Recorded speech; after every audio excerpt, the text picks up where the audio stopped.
Hello YouTube and people of the interwebs, welcome back to another video. Once again, I'm in a car because Doctor Who decides to drop really big pieces of news whenever I'm in a really inconvenient place. But it has just been officially confirmed that Jodie Whittaker is leaving Doctor Who in 2022 after 3 big blockbuster specials. Now, the interesting part of this as well is Chris Chibnall is going with her.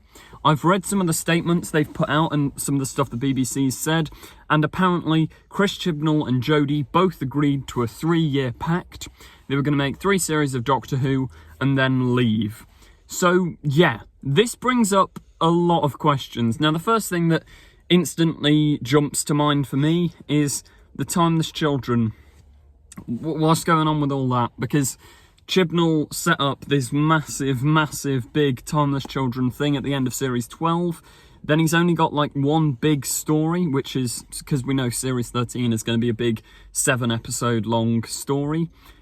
And then 3 specials. Is he going to be able to wrap up all this Timeless Child stuff within those 3 specials? Like, where's this all going?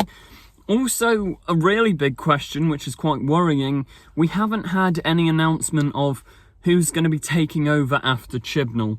Now, I'm almost certain they won't cancel the show, but the articles are talking about dropping ratings, etc, etc. So could we possibly end up with Doctor Who ending in 2022? Also, the 60th anniversary special, like, that's been a major thing everyone's talked about for years. That's very unlikely now. Like, unless they put one of the specials in 2022 as the 60th anniversary special, it would be a year early. But these 3 specials of 2022 are supposed to celebrate the centenary, or however you say it, the 100 years of the BBC.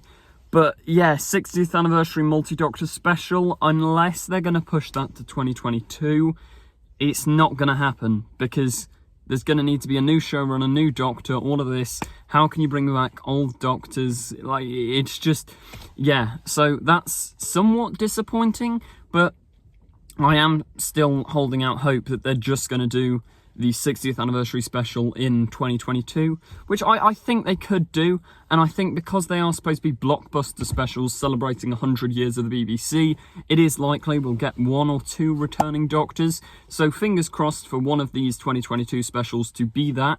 Now, the big news as well, Jodie's actually leaving the role. I don't know how to feel. I feel she deserves more content, she deserves more time in the role, but equally, she's been here for years now. Like, she's had longer than Eccleston, obviously, Tennant, Smith, Capaldi. She will be one of the longest New Who running Doctors, despite having the smallest amount of content. And I don't really know how to feel about that. Like, it's not great, but then she's been in the role for so long, it's almost like, yeah, it's time to go, but she's had such little content. So I do feel Jodie herself has kind of been screwed over by the BBC a little bit. But then again, as Chibnall said, it's been the 3-year plan from the beginning. So it's just a lot to think about, really. Like, the 60th anniversary is one of the things that I'm saying keeps playing on my mind. Also, who's going to take over? Could it be people like Maxine Alderton or Vinay Patel, or I don't know, there's so many other writers that it could be. I'm just scared. I don't want Doctor Who to be cancelled, and I don't think it will be. But yeah, I'm assuming they'll announce the new showrunner relatively soon, but that wraps up today's short burst of news. Let me know in the comments what you think of this. But yeah, wow, RIP that Jodie. Hey!